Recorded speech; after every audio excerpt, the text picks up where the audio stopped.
Inshuti zanjye ndabasuhuje mu izina rya Yesu Kristo, bifurije umugisha n'amahoro Imana itanga.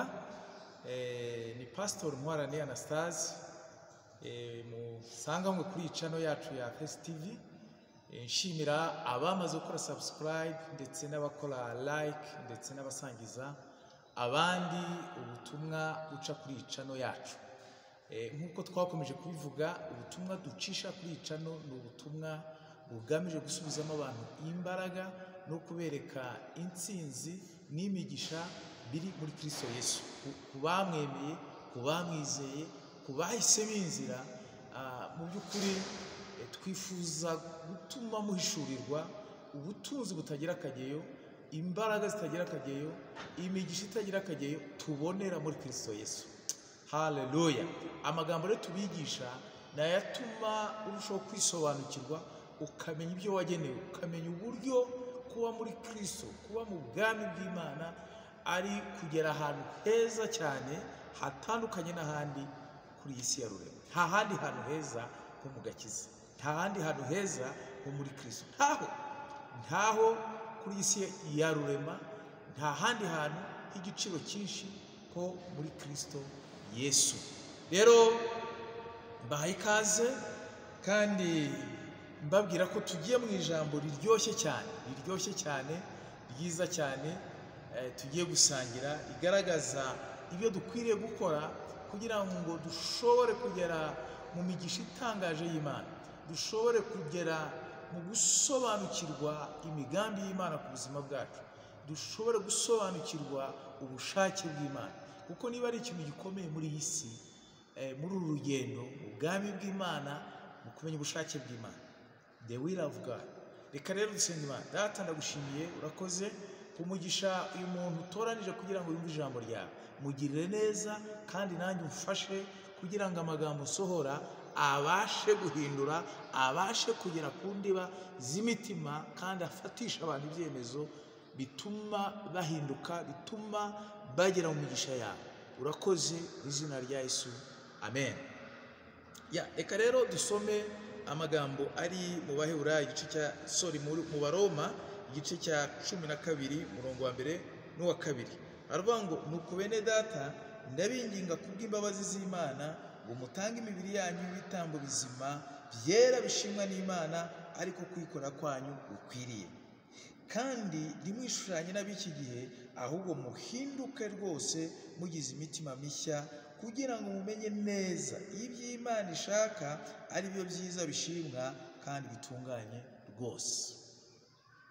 Rero niba hari amagambo akomeye nifuza ko wasoma kenshi, ukayasubiramo kenshi kandi ukanayasengeramo, n'aya magambo tumaze gusoma. Iyi mirongo uko ari ibiri tumaze gusoma ni imirongo ikomeye cyane, kuko ifite ishurirwa rikomeye cyane, kuko itubwira ibintu bine by'ingenzi umukristo akwiriye gukora, umwana w'Imana akwiriye gukora, uri muri urugendo akwiriye gukora, yabikora agatahura ubushake bw'Imana kandi akagera mu migisha y'Imana. Ibyo bintu rero uko ari bine by'ingenzi, cyambere nibyo ngiye kuvugaho, ariko tuzafata umwanya tugenda tubigisha, tuvuga buri kimwe kuri iyi gahunda dufite. Tuzagenda tubigisha buri kimwe. Ubu ni ukubasogongeza, ariko noneho tugiye gutangira tuvuga buri kimwe. Icyigisho gitaha tuzavuga ku cyambere, ariko ibintu uko ari bine ni iby'ingenzi cyane. Icyambere ni ukuba igitambo kizima, kuba igitambo. Rero ni ukuvuga ngo tugomba gutanga imibiri yacu ngo nk'ibitambo bizima. Niba ushaka gutahura ubwami bw'Imana, ukeneye umubiri wawe kuwutanga nk'igitambo mu bwami bw'Imana, ku gicaniro cy'ubwami bw'Imana, ku rutambiro rw'ubwami bw'Imana. Uwo mubiri wawe ntukwiriye kuwutamba mu isi, ntukwiriye kuwutamba mu isi, ntikwiriye kuwufata. Kenshi imibiri yacu tuyiha ibindi bintu, turayitanga ku bintu bitandukanye, ariko iyi mibiri dukwiye kuyiha Imana. Tuzakigarukaho tucyumve ko iyi mibiri, niba dushaka kwakira imigisha itangaje y'Imana, iyi mibiri ikwiriye kuba iy'Imana. Iyi mibiri dukwiye kuyiha Imana. Iyi mibiri ikwiye gutangwa ikaba igitambo kizima.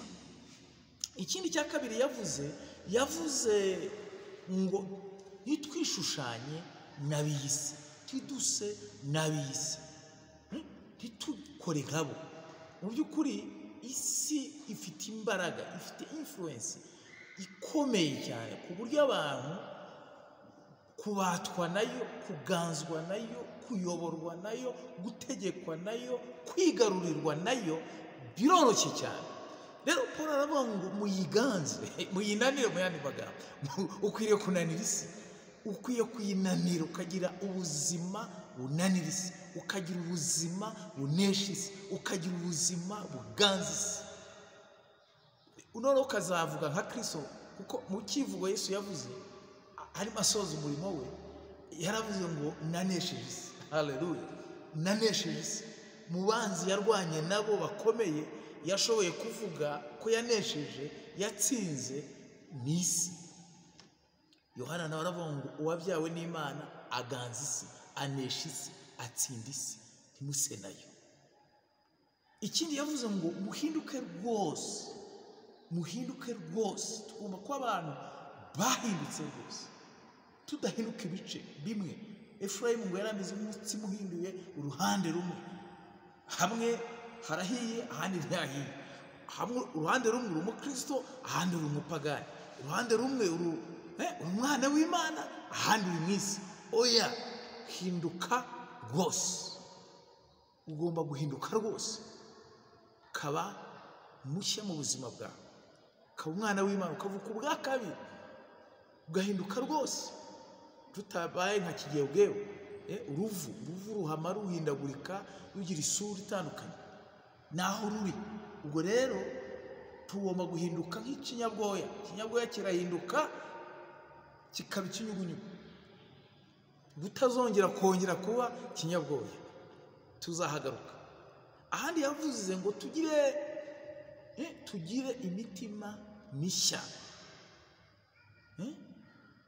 Renew your mind.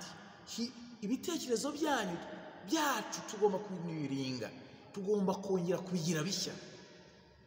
Ijambo ry'Imana ni ryo rinyuringa ibitekerezo, ngo be transformed in your mind, renew your mind. Uko ngo hindura, mugire ibitekerezo byanyu mubigire bishya. Kunyuringa, ushobora kunyuringa kongera kugira nk'icyangombwa cyawe ni pasiporo, ukashaka ko bayigira nshya, ya yindi wari ufite ntiwongera kuyikomezanya, baguhisha. Mu yandi magambo, mujyane ibitekerezo byanyu kuri Kristo, abaho ibishya, mugire ibitekerezo bishya. Nicyo Paul yavuze ngo twebweho dufite gutekereza kwa Kristo, dufite imitekerereze ya Kristo. Rero inshuti zanjye, ngo nitubigira ibintu uko ari bine, ngo nitubigira, asoza avuga ngo nibwo muzamenya neza iby'Imana ishaka, ngo kandi nibyo bitunganye rwose. Izo esikariye nituzicamo bizatuma tumenya neza iby'Imana ishaka, ari byo byiza, ari byo bitunganye rwose.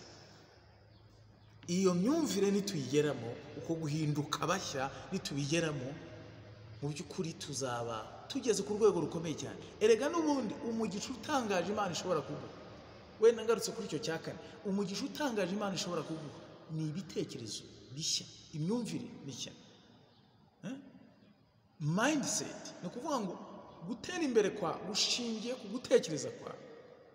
Kuba utatera imbere nanone bishingiye ku gutekereza kwawe. Ntushobora kuzagera aharenze aho utekereza, ntushobora kuzakora ibirenze ibyo utekereza.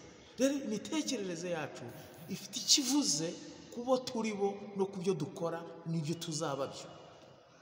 Rero Imana idufashe, iduha imbaraga. Ijambo ry'Imana icyo ritumarira ubundi ni uko kunyuringa ibitekerezo byacu, kugira imitekerezo yacu. Hari abavuga imitima, ubundi iyo ugiye muri Bibiliya y'Icyongereza bavuga mind, ni ibitekerezo. Rero iri somo ryiteho uzankurikirane, kuko buri gice nzakivugaho kwacyo, uzarikurikirane kugeza rishoje. Imana iguha umugisha, kandi usome ibyanditswe ubyiteho cyane.